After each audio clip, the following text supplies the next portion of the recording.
بسم الله الرحمن الرحيم. آمن الرسول بما أنزل إليه من ربه والمؤمنون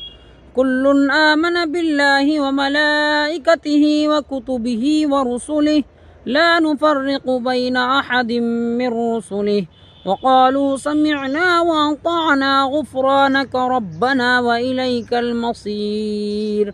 لا يكلف الله نفسا إلا وسعها لها ما كسبت وعليها ما اكتسبت ربنا لا تؤاخذنا إن نسينا أو أخطأنا ربنا ولا تحمل علينا إصرا كما حملته على الذين من قبلنا ربنا ولا تحملنا ما لا طاقة لنا به واعف عنا